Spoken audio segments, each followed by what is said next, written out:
কত মানুষের ছেলে আছে, কেউ তো এই খবর নেই না। কত মানুষের ছেলে আছে পৃথিবীর মধ্যে, কেউ কারো খবর নেই না। যাকে আঙ্গুরের ফলের রস খাওয়াইয়েছেন, ইনি কিন্তু সাধারণ কোনো মানুষ নয়। এজন্য রাস্তার ধারে ধারে দেখবেন কিছু সংখ্যক মানুষ একেবারে কনকনে শীতের সময়, পোশাকের কোনো ঠিক নাই, কাপড়ের ঠিক নাই, শীতে কাঁপতেছে।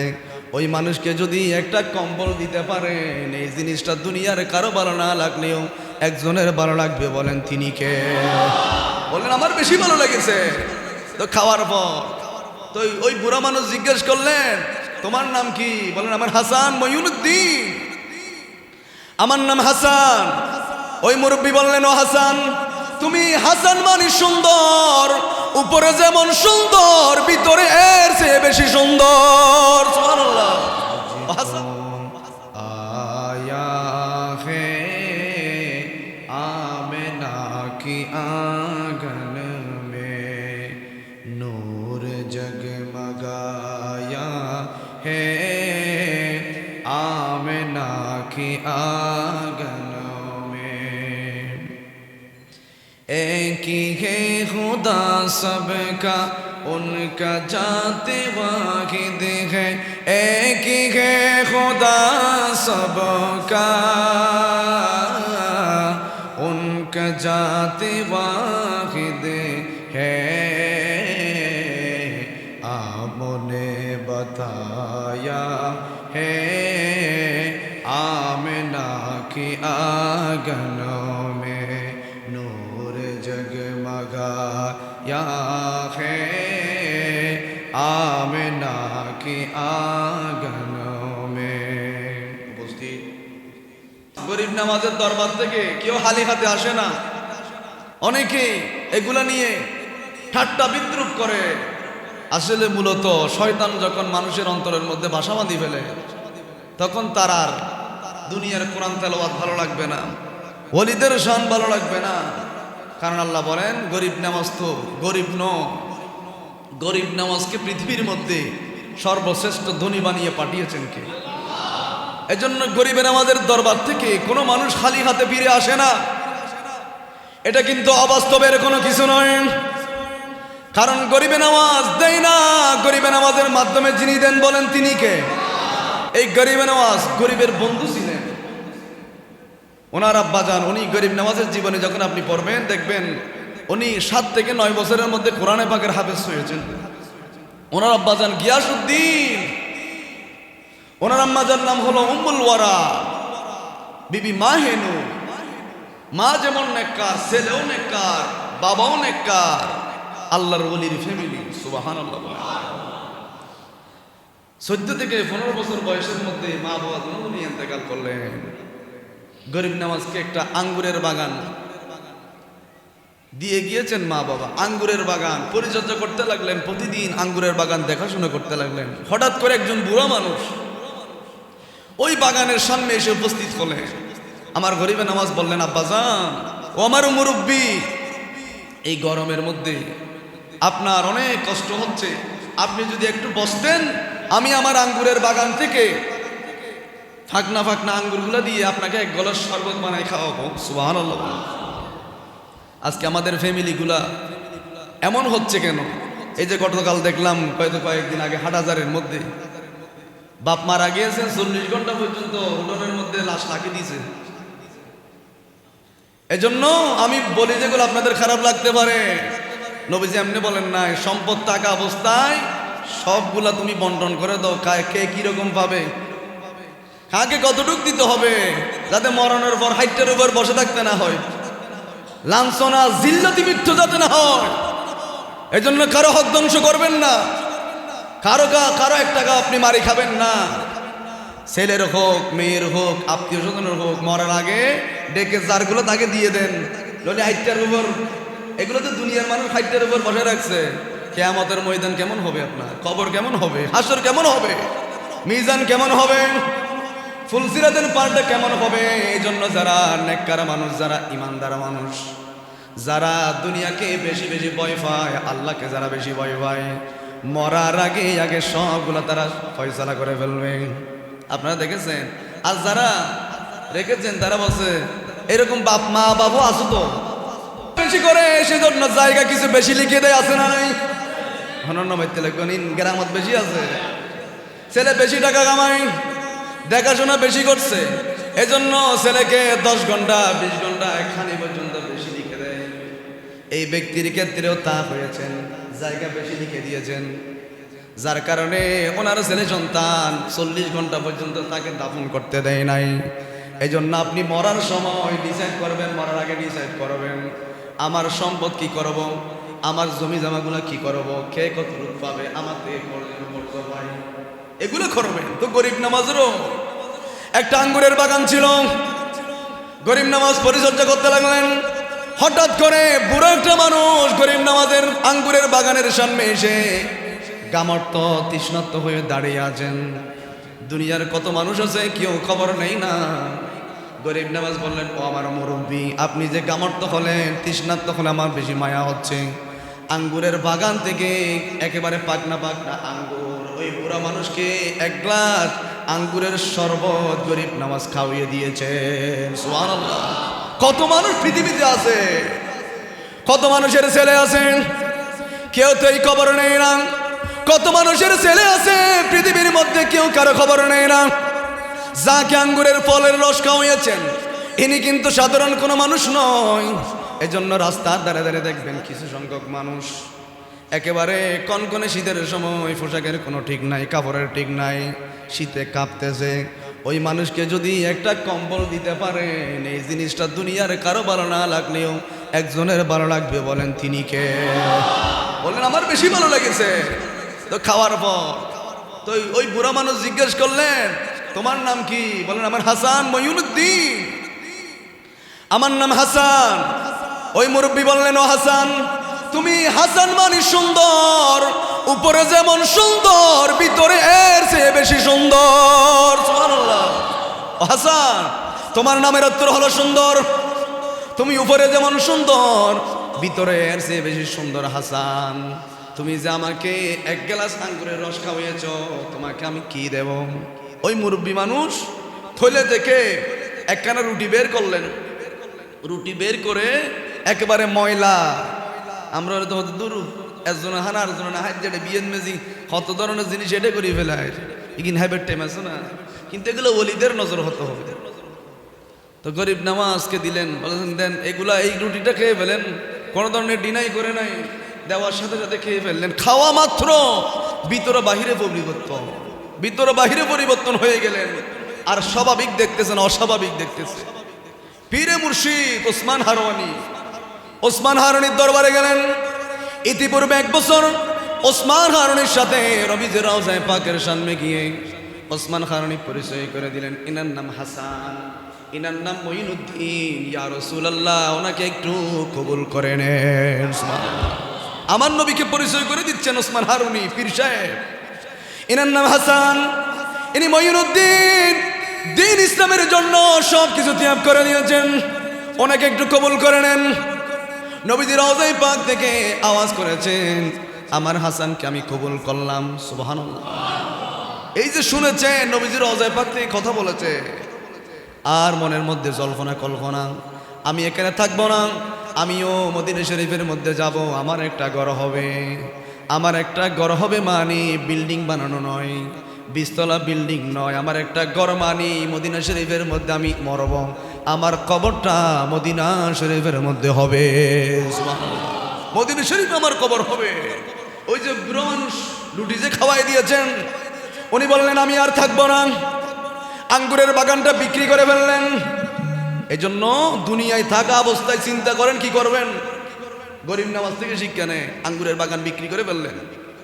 আঙ্গুরের বাগান বিক্রি করে থলে নিলেন, ডান হাতে বাম হাতে থলে নিয়ে টাকার তৈলাম এলাকার মধ্যে উনি রওনা করলেন। গরিব মানুষ দেখে দেখে দেখে দেখে আঙ্গুরের বাগান বিক্রি করে সমস্ত টাকাগুলা ওই যে বর্তমান ইরান, সঞ্জিস্তান মানে বর্তমান ইরানের ওই প্রদেশের মধ্যে এলাকায় এলাকায় এলাকায় এলাকায় ঘুরে ঘুরে ওই আঙ্গুরের বাগান বিক্রি করা টাকা, সবগুলো টাকা এলাকার সবাইকে দিয়ে ফেললেন। আমার এই টাকার প্রয়োজন না, কারণ কিয়ামতের ময়দানে যদি আল্লাহ জিজ্ঞেস করে, মঈনুদ্দিন তোমার আঙ্গুরের বাগান ছিল কিন্তু তোমার এলাকার মানুষ না খেয়ে মরছিল কেন? তোমার এই আবাদতের কোনো কাজ হবে না। এই জন্য আমি সবগুলো বিক্রি করে দিয়ে ফেললাম। পীর মুর্শিদের থেকে অনুমতি নিলাম। ওসমান হারুনিকে বললেন, হুজুর আমাকে আপনি বিদায় দেন, আমি আর ইরানের মধ্যে থাকবো না, আমাকে বিদায় দেন, আমি রসুলের রওজায়ে পাকের সামনে বসে বসে বাকি জিন্দেগিগুলা কাটাই দেব। ওসমান, আমি আর এখানে থাকবো না, নবীজির রওজায় চলে যাব। উনিও বিদায় দিলেন। মঈনুদ্দিন, যাও, সমস্যা নেই। আমার নবীজির রওজায়ে পাকে গিয়ে ইবাদত, হামেশা হরদম ইবাদত করতেছে। নবীজির রওজায়ে পাকের সামনে দেখে দেখে ইবাদত করতেছে। হঠাৎ করে একদিন রহমাতুল লিল আলামিন মসজিদে নববী শরীফের ইমাম সাহেবকে স্বপ্ন দেখালেন। ওই ইমাম সাহেব, আমি নবীজির রওজায়ে পাকের সামনে একজন মঈনুদ্দিন নামক এক ব্যক্তি সর্বদা ইবাদত করতেছে, জিয়ারত করতেছে, ওনাকে বলবা আমি নবীজি আমার রওজায়ে পাকের সামনে ডাকতেছি। সুবহানাল্লাহ। ফজরের নামাজের সময় এলান হলো, তোমাদের মাঝে মঈনুদ্দিনকে যখন মঈনুদ্দিনের কথা বলছে, অনেক মানুষ বিভিন্ন দেশ থেকে মদিনা শরীফের মধ্যে গিয়েছে। সবাই মঈনুদ্দিন যখন বললেন, কেউ বাংলাদেশ, কেউ বিভিন্ন দেশ থেকে ছুটে আসলেন ইমাম সাহেবের কাছে। বলেন, কি সমস্যা? বলেন, গত রাত্রে স্বপ্ন দেখিয়েছেন মঈনুদ্দিন নামক ব্যক্তিকে রহমতুল লিল আলামিন ডাকতেছে। সুবহানাল্লাহ। আমার নবী জীবিত আছে না নাই? ডাকতেছে, দেখা যাচ্ছে, চিহ্নিত করা যাচ্ছে। দ্বিতীয় দিন আবার স্বপ্ন দেখালেন। ওই ইমাম সাহেব মঈনুদ্দিন বললে উনি চিনবে না। মঈনুদ্দিন হাসান বলে ডাক দাও। যখন দেখা যাচ্ছে মঈনুদ্দিন হাসান বলে ডাক দিয়েছেন, আবার কতগুলো চলে এসেছেন। আর একদিন রহমতুল লিল আলামিন একেবারে মঈনুদ্দিনের নাম সহ, জায়গার নাম সহ, গিয়াসউদ্দিন উম্মুল ওয়ারা মায়ের নাম সহ ডাক দিয়েছেন। কেউ আসে না, আমার হাসান মঈনুদ্দিন খাজা গরিবে নওয়াজ ইমাম সাহেবের সামনে চলে এসেছে। ইমাম সাহেব বললেন, ও মঈনুদ্দিন হাসান, তুমি কত বড় ভাগ্যবান, দুনিয়ার কেউ কি রহমতুল লিল আলামিন ডাকে নাই, তোমাকে রহমতুল লিল আলামিন বলেছেন রওজায়ে পাকের সামনে যাওয়ার জন্য। সুবহানাল্লাহ। চলে যাও, তোমাকে ডাকতেছে, নবীজি ডাকতেছে। গেলে, আসসালাতু ওয়াসসালামু আলাইকা সাইয়্যিদি ইয়া রাসূলুল্লাহ। আমার নবী বললেন, হাসান, মঈনুদ্দিন, তুমি কি জানো তোমার নামের অর্থ কি? দিন কো জিন্দা করনে ওয়ালা। তুমি এখানে বসে থাকলে তো হবে না বাবা। বলেন, ইয়া রাসূলুল্লাহ, আমার বড় ইচ্ছা, সম্পদ বেচে দিয়েছি, আমার জায়গা সম্পদ সবগুলো বেচে দিয়েছি। ইয়া রাসূলুল্লাহ, আমার বড় ইচ্ছা, বাকি জীবন যতদিন থাকবো আপনি নবীজির রওজায়ে পাকের সামনে জিয়ারত করে করে আপনাকে দেখে দেখে জীবনটা কাটিয়ে দেব। আমার নবী বললেন, হাসান, তুমি তো, তোমার নামের অর্থ দিন কো জিন্দা করনে ওয়ালা। মঈনুদ্দিন, মঈনুদ্দিন, গিয়াসউদ্দিন, তোমার পূর্বপুরুষের নাম এভাবে ছিল। তুমি তো এখানে বসে থাকলে হবে না, তোমার মাধ্যমে আমি এই যে হিন্দুস্তানের ওখান থেকে আমি ইসলামের খুশবু পাচ্ছি। ওখানে কালিমা পড়ার জন্য মানুষ অধীর আগ্রহে বসে আছে, তুমি তো এখানে বসে থাকলে হবে না। ইয়া রাসূলুল্লাহ, কি করব? বললেন, তুমি আমার রওজায়ে পাক জিয়ারত করে বসে থাকলে হবে না, তুমি হিন্দুস্তানের মধ্যে চলে যাও। নবীজি রওজায়ে পাক থেকে কথোপকথন করছেন, কথা বলছেন, আমার নবীজি কথা বলছে। মঈনুদ্দিন, তুমি এখানে থাকিও না, হিন্দুস্তানে চলে যাও। রহমতুল লিল আলামিন একটা আফেলের মধ্যে পুরো পৃথিবীর মানচিত্র অঙ্কন করে দিয়েছেন। আর বললেন, মঈনুদ্দিন, তুমি এই রাস্তা ধরে ধরে ধরে ধরে তুমি হিন্দুস্তানের মধ্যে পৌঁছে যাবে। সুবহানাল্লাহ। অনেক লম্বা আলোচনা, গরিব নওয়াজ ওই আফেলের আকৃতি ধরে ধরে ধরে ধরে উনি আস্তে আস্তে হাঁটতে লাগলেন। যখন আসরের ওয়াক্ত হয়েছেন, একটা বাগানের মধ্যে আমার গরিব নওয়াজ আসরের নামাজ আদায় করে কোরআন তেলাওয়াত শুরু করলেন। কোরআনে পাকের তেলাওয়াত ওই বাগানের, আমি একটু দ্রুত বলবো কারণ সময় নেই। গত সপ্তাহে আমি বলছিলাম সৈয়দনা ফারুক আজমের ওমর রাদিয়াল্লাহু তাআলার ওনার ওফাতটা বলবো, কারণ এখন এগুলা না বললে তো হবে না, আপনাদের জানতে হবে এই রজব মাসের ফজিলত কি। আমার নবী বলছেন, রজব মাসের মধ্যে কেউ যদি একটা রোজা রাখে, পুরো বছর রোজা রাখার সমান সওয়াব তার আমলনামার মধ্যে আল্লাহ লিপিবদ্ধ করবেন। এই রজব মাসের মধ্যে কেউ যদি এক রাত রাত্রি যাপন করে, এক রাত যদি কেউ যদি ইবাদত করে, একদিন যদি রোজা রাখে, পুরো বছরের রোজা রাখার সমান। এক রাত যদি ইবাদত করে, পুরো বছর ইবাদত করার সমান সওয়াব আল্লাহ আমলনামার মধ্যে লিপিবদ্ধ করে দিবেন। এই জন্য এই রজব মাসের গুরুত্ব অনেক বেশি। তো গরিব নামাজ আসরের নামাজের পর কোরআন তেলাওয়াত শুরু করেছেন। বাগানের বৈশিষ্ট্য এমন ছিল, সারাদিন মানুষগুলা ঘুরে ফিরে করবে, আসরের পর কেউ থাকতে পারবে না। আসরের পর ওই বাগানের যিনি মালিক উনি ওনার স্ত্রীদেরকে নিয়ে বাগান পরিদর্শন করার জন্য আসবেন। তো বাগানের যারা মালিক, বাগানের যারা পাহারাদার, ওনারা বললেন, হুজুর আপনি একটু চলে যান, এখন আমাদের মালিক আসবে। আমার গরিব নামাজের ওইদিকে কোনো খবর নাই, কোরআনে পাক তেলাওয়াত করতেছেন আর করতেছেন। আরো বললেন যে যাচ্ছে না। ইতিমধ্যে বাগানের মালিক চলে আসলেন স্ত্রীদেরকে নিয়ে, চারিদিকে ঘুরতে লাগলেন। দেখতে পাচ্ছেন কোনার মধ্যে একজন বুড়ো মানুষ কোরআন তেলাওয়াত করছে। বাগানের মালিকদেরকে, বাগানের ওই পাহারাদেরকে জিজ্ঞেস করলেন, ওনাকে বের করে নেই কেন? বলে, হুজুর মাফ করবেন, অনেক চেষ্টা করেছি ওনাকে বের করার জন্য, কথাই শুনে না। কোরআনে পাক তেলাওয়াত করতে লাগলেন। ওই বাগানের মালিক গরিবের আমাদের সামনে গিয়ে বললেন, তুমি বের হও নাই কেন? একবার বললেন, দুইবার বললেন, তিনবার যখন বললেন, আমার গরিব নামাজ কিছু বলে নাই। কোরআনে পাকটা বন্ধ করে যেই মাত্র চেহারার দিকে তাকিয়েছেন, ওই বাগানের মালিক বেহুশ হয়ে জমিনের মধ্যে পড়ে গিয়েছে। ওলিদের ক্ষমতা দিয়েছেন কে? নিজস্ব ক্ষমতা নয়, আল্লাহ দিয়েছেন। এটা আপনিও হতে পারবেন। হাদিসে কুদসি আল্লাহ বলছেন, আমার ইমানদার বান্দারা যখন ইবাদত করে, জবান আমি আল্লাহর জবান হয়ে যায়, হাত আমি আল্লাহর হাত হয়ে যায়, পা আমি আল্লাহর পা হয়ে যায়।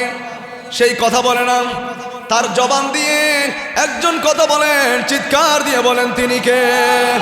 আল্লাহ বলেন, তার জবান দিয়ে আমি কথা বলি। মূলত সেই দেয় না, দেয় কে? কারণ আল্লাহ বলেন, তার সব আমি আমার হয়ে গিয়েছে, সে আমার, আমিও তার হয়ে গিয়েছি। কোরআন বন্ধ করে যেই মাত্র থাকিয়েছেন, বেহুশ হয়ে পড়ে গিয়েছেন। মালিরা বলতে লাগলেন, পাহারাদাররা বলতে লাগলেন, হুজুর কি করলেন? বড় বাদশা মানুষ, হুজুর ওনাকে মাফ করে দেন, ওনাকে ভালো করে দেন। গরিব নওয়াজ আবার যখন কোরআনটা খুলে যখন ফু দিলেন, সাথে সাথে আবার ভালো হয়ে গেল। এখন জিকির হলো, হুজুর আমার স্ত্রী সন্তানের কোনো প্রয়োজন নাই, আমার বাদশাহের কোনো প্রয়োজন নাই, হুজুর আপনি যেখানে যাবেন আমাকেও আপনার সঙ্গে নিয়ে চলে। হুজুর আমাকে কালিমাটা পড়াই দেন, আমি আর বিধর্মী থাকতে চাই না, আমাকে আপনি মুসলমান করে আপনার সঙ্গে নিয়ে চলেন। প্রথম তিনি কালিমা পড়েছেন, ওনাকে নিয়ে চললেন। আপনারা জানেন ওখানে যখন গিয়েছেন, পৃথ্বীরাজ গরিব নওয়াজকে অনেক ধরনের কষ্ট দিয়ে একদিন আল্লাহর কাছে ফরিয়াদ করলেন, মালিক এই যে পৃথ্বীরাজের বাহিনীগুলো আমাকে মারার জন্য হাজার হাজার মানুষ, লক্ষ লক্ষ মানুষ এসেছেন, আল্লাহ আমি চাইলে এগুলো মানুষকে একত্রে আনতে পারবো না, তারা যে আমাকে মারার জন্য এসেছেন, আল্লাহ আমার জবানের মধ্যে এমন তাসির সৃষ্টি করে দিবেন, তাকানো মাত্র যাতে সবাই মুসলমান হয়ে যায়। আল্লাহ আমি চাইলে এতগুলা মানুষকে একত্রে আনতে পারবো না, আমি চাইলে দাওয়াত দিয়ে এত মানুষের ঘরে ঘরে যেতে পারবো না, কিন্তু তারা যে লক্ষ লক্ষ মানুষ আমি গরিব নামাজের কাছে এসেছেন মারার জন্য, রব্বুল আলামিন আমার জবানটা এমন করে দিবেন, আমার জবানের মধ্যে এমন তাসির বানিয়ে দিবেন, কোনো কথা বলবো না, দেখা মাত্র তারা যাতে ইসলামের জন্য পাগল হয়ে যায়। কবুল করছেন কে? মারার জন্য আসছিল। মঈনুদ্দিন কোথায়? ওই বুড়া মানুষটা কোথায়? আমাদের হাত থেকে কেউ রক্ষা করতে পারবে না। যেই মাত্র গরিবে নামাজ হাসান মঈনুদ্দিন ঘর থেকে বের হলেন, নুরানি চেহারা দেখা মাত্র সবাই বেহুশ হয়ে জমিনের মধ্যে পড়ে গিয়েছে। এনার নাম গরিবে নামাজ, আতাই রসুল, যাকে রসুল দিয়েছেন আতাই রসুল। হিন্দিল ওয়ালি হাজা গরিবে নামাজ, হিন্দে নামাজ, বন্দে নামাজ, আসমিরি সঞ্জিরি। দেখা মাত্র নুরানি চেহারা দেখা মাত্র আমাদের মতো তৌহিদি জনতার মতো ফোরাই দিতে হয় নাই। তৌহিদি জনতার মতো আপনি ইসলাম ধর্মে আঘাত করছেন, ইসলামী আইন বাংলাদেশের আইন আছে না নাই? আপনাকে কে বলছে যে এই কোরআন নিয়ে বিজ্ঞা করছে আপনি মারি ফেলবেন? আপনি কেন মারবেন? এই দেশের আইন তাকে শাস্তি দিবে। এই দেশে আইন হবে, যারা কোরআনের বিরুদ্ধে কথা বলবে, আমার নবীর বিরুদ্ধে কথা বলবে, ইসলামের বিরুদ্ধে কথা বলবে, এই দেশের আইন হবে, তাদেরকে মৃত্যুদণ্ড দিতে হবে। কথা বলেন ঠিক কিনা? আপনি কেন আইন হাতের মধ্যে তুলে নেবেন? আপনি কেন মারবেন? ওনার দোষ উনি কি করছে না করেন এটা আগে প্রমাণিত হতে হবে। আপনি প্রমাণিত না হয়ে আগুন দিয়ে জ্বালাই দিবেন, এগুলো তো তৌহিদি জনতা না, এগুলো ইহুদি জনতা, এগুলো ইহুদি জনতা। আপনি জ্বালাই দিলেন ওনাকে, এটা তো প্রমাণ নাও হতে পারে। এজন্য হাজা গরিবে নামাজ, যার জানাজায় 90 লক্ষ মুসলমান হয়েছে। তোমার দাওয়াতে কজন মুসলমান হয়েছে? উনি কিন্তু ওভাবে ইসলাম প্রচার করে নাই। উনি আল্লাহর কাছে বলছে, আল্লাহ এত মানুষ আমাকে মারার জন্য আসছে, আল্লাহ আমি জীবনে এত মানুষ জীবনে দেখি নাই, আমি চাইলেও তাদের ঘরে ঘরে যেতে পারবো না, এত মানুষ। মালিক আমার জবানটা এমন করে দিবেন, তাকানো মাত্র যারা যাতে মুসলমান হয়ে যায়। আল্লাহ জবানটা এমন করে দেন। এজন্য আল্লাহর ওলিদের জীবনে যখন পড়বেন মিল্লিসানিহি, তাদের জবানটা আল্লাহর জিকিরের মাধ্যমে জবানটা শুকিয়ে যায়, তাদের চেহারাটা একেবারে কৃষ্ণবর্ণের হলুদ বর্ণের হয়ে যায়, কারণ তারা ঘুমায় না। এটা অনেক আলোচনা। তো বেহুশ হয়ে পড়ে গেলে একদিন নয়, দুদিন নয়, 40 দিন বেহুশ। হুশ থেকে যখন আবার ফিরলেন, একজন নয়, দুজন নয়, লক্ষ লক্ষ মানুষ গরিব নামাজকে বললেন, হাই গরিব নামাজ, আমরা ভুল করেছি, বেয়াদবি করেছি, মাফ করে দেন, কোনো কথা নাই, এখন আপনি আমাদেরকে কালিমা পড়িয়ে মুসলমান করে ফেলে। একজন নয়, দুজন নয়, লক্ষ লক্ষ মানুষ।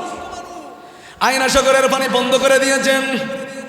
একটা লোটার মধ্যে আয়না সাগরের পানি নয়, মায়ের স্তনের দুধ পর্যন্ত, ঘরের কলসের পানি পর্যন্ত, যত এই এরিয়ার মধ্যে যত পানি ছিল, দুধ ছিল, গড়ার পানি ছিল, পুকুরের পানি ছিল, সবগুলা মঈনুদ্দিন হাসান আজমিরির ওনার বদনার মধ্যে যিনি ঢুকিয়ে দিয়েছেন, বলেন তিনি কে?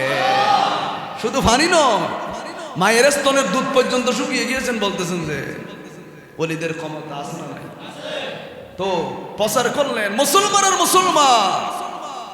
উনি যেদিন ইন্তেকাল করলেন, কবরের মধ্যে আরবিতে অক্ষরে লেখা উঠে গিয়েছেন, হাজা হাবিবুল্লাহ মাতা ফি হুব্বি রাসূলিল্লাহ। এই মানুষটা এমনি মারা যায় নাই, এই মানুষের রোগ হয়েছে নবীর রোগ, আল্লাহর রোগ। সুবহানাল্লাহ। উনি এমন রোগে মারা গিয়েছেন, ওনার রোগ হয়েছে নবীর রোগ, ওনার রোগ হয়েছেন আল্লাহর রোগ। আল্লাহর প্রেমে, নবীর প্রেমে এই মানুষটা ইন্তেকাল করেছেন। খাজা গরিবে নামাজের জানাজার মধ্যে একজন নয়, দুইজন নয়, বরাবর 90 লক্ষ মুসলমান জানাজার মধ্যে অংশগ্রহণ করেছে। ওনার দাওয়াতি কার্যক্রম এমন ছিল।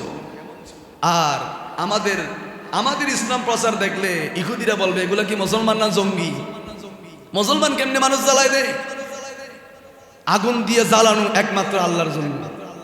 জাহান্নামে আগুন দিয়ে মানুষকে জ্বালাবে, এছাড়া আগুন দিয়ে শাস্তি দেওয়া এটা পৃথিবীর কারোর জন্য বৈধ নয়। কোনো মানুষ যদি একেবারে অপরাধীও হয়, তাকে আগুন দিয়ে জ্বালানো যাবে না। তাকে আগুনের শাস্তি দিবেন কে? ওমা, এটা দুনিয়ার কোনো আগুন নয়, নারুল্লাহ, এটা আল্লাহর আগুন। এটা লাগার সাথে সাথে আগে কলিজা পুড়ে যাবে, সর্বাঙ্গ প্রত্যঙ্গ গুলো পুড়ে যাবে। এই জন্য গরিবে নামাজ আমাদেরকে শিক্ষা দিয়েছে যে আমি গরিবে নামাজ লক্ষ লক্ষ কোটি কোটি মানুষ হিন্দুস্তানের মধ্যে মুসলমান করেছি। কাকে তরবারের আঘাত দিয়ে নয়, কাকে মেরে নয়, কাকে রক্তাক্ত করে নয়। আমি গরিবে নামাজের চরিত্র দেখে, আমি গরিবে নামাজের আদর্শ দেখে, আমার চেহারা দেখে তারা সবাই দলে দলে মুসলমান হয়ে গিয়েছেন। এজন্য আমাদের শিক্ষা নেওয়া প্রয়োজন। গরিবে নামাজ আজকে আমাদের ফ্যামিলিগুলো এমন হচ্ছে, হাটাজারিতে দেখছেন 40 ঘন্টা বসে থাকছে, লাশ দাফন করতেছে না। তো দুনিয়ার মধ্যে যদি এমন হয়, কবরে কেমন হবে? দুনিয়ার মধ্যে যদি এমন জিলদতি মৃত্যু, এমন লঞ্চিত মৃত্যু, এমন অপমানিত মৃত্যু হয়, কবরের মধ্যে কি অবস্থা হবে? এজন্য নিজেই ডিসাইড করেন, আপনি কি আপনার সবাইকে হুজুর ইবে আর নজালিবের বিচার আল্লাহ করবে? আপনি সমান বিচার করেন না। আপনি সবাইকে একই চোখে দেখবেন, একজনকে বড় আরেকজনকে ছোট এভাবে দেখবেন না। আপনি সবাইকে একই চোখে দেখেন, একইভাবে ইয়া করেন। কারণ আল্লাহ রাব্বুল আলামিন বলে, আমি আহকামুল হাকিমিন, আমি বিচারকদের বিচারক। আলাইসাল্লাহু বিহাকামিল হাকিমিন, আমার বিচার থেকে কেউ রেহাই পাবেন। একটা পিপিলিকা পর্যন্ত বিন্দু পরিমাণ অপরাধ করে কোনো কেউ রেহাই পাবে না, বলেন তিনি কে? এজন্য দুনিয়ায় আপনি সমানভাবে দেখেন, আপনাকে মারছে আর কি, আপনাকে বাদ দেয় নেই, আপনাকে কষ্ট দিছে, সমস্যা নাই, এটা দেখার মালিককে, এটা দেখার জন্য তো আল্লাহ আছে। আপনি আপনারটা করে যান, আপনি আপনারটা সুন্দরভাবে করে যান, আপনার দায়িত্ব আপনি ভালোভাবে পালন করেন। এখন সামনে জানুয়ারি মাসের 1ম তারিখ, এটা আছে না, কন্যারি বিভিন্ন জায়গায় তো থাকে, কি এটা ওই বছরকে ইয়া করেন, এই যেটা কি 31st নাইট, এই 31st নাইট ইমা হারার আজি আমার ঘরের শান্তি নেই, কত জুনার ফুয়ার হতা নুনে কেনা করি আলোচনা করি, কোন জুনার ফুয়া বসে না কেনা হতা নুনে, মা বাবার গুরুত্ব লইছে আলোচনা করুন কি আর তোমার মা তোমার হতা কেন কিন্তু, কারণ তুই তো গরম মেজে আগুন জ্বালাই দিও, তুই তো রহমত বাড়ি করে দিও, ঘর থেকে তো রহমত বের করে দিয়েছেন। ছেলেটাকে তো ইসলাম মোতাবেক বানাতে পারেন নাই, মেয়ে কোথায় যায়, ছেলে কোথায় যায়, ছেলে কি করে, 31st নাইটে বোম ফুটাই কিনা এটা দেখেছেন কিনা, এটা তো তদারকি করেন নাই, হদিন এরা ইয়ং ফুয়া তো কেন ঘরের দেরি তো খবরের মধ্যে যান না, ইয়ং ছেলের দ্বারা আপনার কি লাঞ্ছতা, কি জিল্লতি মৃত্যু, কি অপমান হতে হয়। এই 31st নাইট এটা কাদের, এটা একটু আমি আলোচনা করি সংক্ষেপে। মুসলমানদের একটা হিজরি নববর্ষ আছে না, আর রসুল হদ্দে তোমার আর আই এন সারি নদী গরু চলর মতো তোমাদেরকে আল্লাহ সারি দেয় নেই, আমি সারি দিই নাই। আমারও একটা ইসলামিক সংস্কৃতি আছে, আমাদেরও একটা ইসলামিক সংস্কৃতি আছে, আমরাও আমাদের আরবি নববর্ষ আমরাও আমাদের 31st নাইট পালন করব। কেমনি ভাবে? নাতে রসুলের মাধ্যমে, জিকিরের মাধ্যমে, রোজার মাধ্যমে, ইবাদতের মাধ্যমে, মানুষকে দান সদকা করার মাধ্যমে, মানুষকে খাওয়ানোর মাধ্যমে, বুম ফুটিয়ে তালি মারে নাচ গান বাজনা করে এগুলা ইসলাম কখনো সাপোর্ট করে না, কথা বলেন ঠিক কিনা? তো যে 31st নাইট পালন করতেছেন এটা তো মুসলমানদের 31st নাইট, এগুলো খ্রিস্টীয় নববর্ষ। আপনি পরে দেখবেন, মোবাইলে গুগলে সার্চ করবেন এটা কাদের জন্য। এই খ্রিস্টান হল অর্থ তুই মুসলমান কালি তুই গদ মেল আলি, কিন্তু খ্রিস্টান হল তুই মুসলমান কাই কিনল এর দূর, এ কিন্তু কোনো মুসলমানের নয়, মুসলমানদের একটা আসনা নাই। মুহররম সফর রবিউল আউয়াল রবিউস সানি জামাদাল আউয়াল জামাদা সানি রজব শাবান রমজান শাওয়াল জিলকাদ জিলহজ 12 মাসের নাম। জেনে রেখো মনে রেখো ওহে মুসলমান, জেনে রেখো মনে রেখো ওহে। এখন আরবি 12 মাসের নাম বুঝলি ইন কতুন আরবি মাস 12 মাস মুখস্থ করবে টাইম হটে, ইংরেজি জিজ্ঞেস পুজো করি একেবারে বানান সহ, একেবারে কোন অক্ষরে কি বসবে এগুলো সহ আমাদের ছেলেরা বলতে পারবে। আরবি 12 মাসের নাম জানে না, কিন্তু ইংরেজি 12 মাস আলহামদুলিল্লাহ সবার জানা আছে।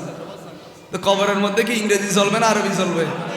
তো এবার তুই ইংরেজি সম্পর্ক লাগাও, কবর মেয়ে হবে দে হা হা দিদি এই জন্য জানি। এই জন্য এখানে আমি কে করেন না এগুলো আমার দেখারও বিষয় না, জানারও বিষয় নয়, কিন্তু আমি খতিব সাহেব হিসেবে এগুলো বলার দরকার আছে। আজকে আমাদের ছেলেরা চুল কাটে নিমার স্টাইলে, চুল কাটে মেসি স্টাইলে, চলাফেরা করে তাদের মতো, কথাও বলে তাদের মতো, বন্ধু বান্ধব করে সেই যেরকম তার সাথে। এই জন্য আমি অনুরোধ করব, আমাদেরও নববর্ষ আছে, পালন করতে পারবেন। হিজরি নববর্ষ আপনি উদযাপন করেন সুন্দরভাবে, কোরআন তেলাওয়াতের মাধ্যমে, মিলাদ শরীফের মাধ্যমে, জিকিরের মাধ্যমে আপনি পালন করেন। কিন্তু আপনি যে খ্রিস্টীয় নববর্ষ পালন করতেছেন, মহাব্বত আছে বিদেই তো পালন করতেছেন, মহাব্বত করে তো আপনি বাজিটা ফুটাচ্ছেন, মহাব্বত করে। অথচ হরান চাইলেও নিজের বাসায় একজন মানুষ অনাহারে মরে যাচ্ছে, জিন্দেগিতে কোনোদিন 2 টাকা দিবে না, এমনও মানুষ আছে। কিন্তু নববর্ষের জন্য বড় বড় ডেকসি বাগায় মেয়েদেরকে এনে নাচানাচি করে, আছে না নাই? ওমা জিন্দেগিতে মসজিদ ইংরেজি ফার্স্টিয়া দিল পুরন মিককে ভাড়া মিককে জিয়ান আছে, জিয়ান চলা না যায় ইয়ান আস্তে করে দে হদে লয়। কিন্তু ওই নববর্ষের সময় মেয়ে ভাড়া করে, ট্রাক ভাড়া করে ফার্কে চলে যায়, সমুদ্রের ওখানে চলে যায়, বাজি ফুটায়, এক একটা বাজির দাম 1000 টাকা। আমার এই দিনটি আপাই নদীন মসজিদ চিরা মাছ টিকে যারা 100 টিকে বাইন আজি এটিয়া হতুন হতে কি না আনন্দ করা হবে। তা আনন্দ যেহেতু করতে দেখবো প্রস্তুতটা হ, এই আনন্দ দিবে ডবলই ডবল, কোটি কোটি গুণ বেড়ে কিয়ামতের ময়দানে তোমার সামনে দাঁড়াবে। তুমি কে? বাজি ফুটেছি আর কি। তো এখন তোমাকে নিতে আসছি, চলেন একটু জাহান্নামটা ঘুরে আসি, কথা বলেন ঠিক কিনা? এই জন্য গরিবে নামাজ, এই মাসটা আমার নবীজি বেশি বেশি রোজা রাখতেন, এই মাসে আমার নবীজি বেশি ইবাদত করতেন, এই মাসের মধ্যে আমার নবীজি বেশি বেশি তাহাজ্জুদ পড়তেন। আমার নবীজি বললেন এই মাসে হাদিসে পাক, আমি এগুলো তো সময় নাই যেহেতু শীতকাল, আগামী সপ্তাহে আমি এই লাইলাতুল মেরাজ আমার নবীকে আল্লাহ যে দিদার দিয়েছেন, আল্লাহর সাথে যে সাক্ষাৎ করেছেন, এই মাসের কি গুরুত্ব ইনশাআল্লাহ আগামী সপ্তাহে আমি সুন্দরভাবে উপস্থাপন করব। আপনারা আগে আগে আসবেন। আমার একটাই অনুরোধ থাকবে, আমরা কখনো ইহুদিদের কালচার, এগুলো হচ্ছে ইহুদিদের কালচার, খ্রিস্টানের কালচার, এগুলো কখনো মুসলমানের কালচার নয়। যদি মুসলমান দাবি করতে চান তাহলে এই সমস্ত কাজ থেকে দূরে থাকবেন, এই সমস্ত কাজ ছেলেদেরকে নিষেধ করবেন। আপনারা মুরব্বী যারা আছে এগিন হইলে তাই এক জায়গা দুশমন হয় বিভিন্ন জায়গা, মুরব্বী যারা দুশমন হইলেও সমস্যা নেই, আল্লাহ রসুল্লাহ দেরি। মুরব্বী যারা আসুন তারা এলাকার মেয়েদের ফ্যাকে ছাড়া করে তবে এই দত না হবে, বিয়ে না হবে, ইতার আল্লাহ মাথা বলা বন্ধ করে দিবে। মুরব্বী যারা আসন মানা করিবে, খবরদার এই এলাকার মেয়েদের গজব হইতে তোরা দৌড়াই, তোরা এই ফ্যাকেজ অনুষ্ঠান গান বাজনা এগিন যাতে নয় পারিবেন না। ওমাইয়া তো হদে মুরব্বী হলো মনে হদ্দা, এটা তো আরো যুক্ত আছি এলে হন হন চাইও ও মুরব্বী হল সাদা সাদা দাঁড়িয়ে লইলে যেতে আর অপরাধ করি। মুরব্বী হলে আল্লাহ আত্মীতে সরম লাগে, ইতে সাদা দাঁড়িয়ে উঠাই একটা খবর গিয়ে গই এই যে হাম করত না, আল্লাহ তো বলে সরম লাগে। হাদিসের ভাষায় আল্লাহর বলে বেশি লজ্জা লাগে। অতীতে দাঁড়ি লই সাদা দাঁড়ি লই আর বলছেন আছে দাঁড়ি না লাগে ওই খামাই দোয়ানো যাতে বিলেট ভাঙি দেবো বানলা নলে গাল হাড়ি দেবো বানলা তখন রাস্তা লাইতে শুনে বের ক্যাং করি এরকম আছে। এই জন্য আমি মুরব্বী যারা আছেন, শুধু ফ্যামিলির মুরব্বী নয়, আপনারা এলাকার মুরব্বী, আপনি বলবেন জবান দিয়ে বলবেন। সৈয়দনা ফারুক আজম বলেন তোমার জবান দিয়ে বলো, তারপরও যদি না পারো তাহলে ঘৃণা করো তাকে। যদি ক্ষমতা থাকে থাপ্পড় মারি বন্ধ করে দেবে বেয়াদব, এই এলাকায় এগুলো চলে না। যদি ক্ষমতা থাকে, ফারুক আজম বলছেন হাদিস শরীফ, যদি ক্ষমতা থাকে একেবারে বন্ধ করে দেবে থাপ্পড় মারি বেয়াদব, এগুলো এখানে চলে না। আর যদি ক্ষমতা না থাকে খবরস্থান আছে সামু দিছে তোমরা টোল বাজে বাজে দিলে গো খবরস্থানে আজাবর এলাকার যে ইং করতে লাগবে খবরস্থানে আজাবর মুরদালের কষ্টবার গজ ভাইবু করোনা বাইরে যাইবু ভূমিকম্প আইব জলস্য যাইব বিভিন্ন রকমের কহর গজ পাইবু এগিন নগরিবু ইয়েন যদি কি আমার বড় নেতা হলি পরে মারিবু দে মারানো ইয়েন যদি কি জবান হইন্য পারো তে গিনা করো ইয়েন দুর্বল ইমানের রক্ষণ, দুর্বল ইমান। এই জন্য অনুরোধ করব। তারপরে আমি জানি অনেকে করবেন, গল্লিন পড়ার বিষয় আর কি, হাত তো দায়িত্ব জিয়ান আছেন তা হয়ে গেলে আল্লাহ আমাদের সবাইকে বোঝার তৌফিক ভাই।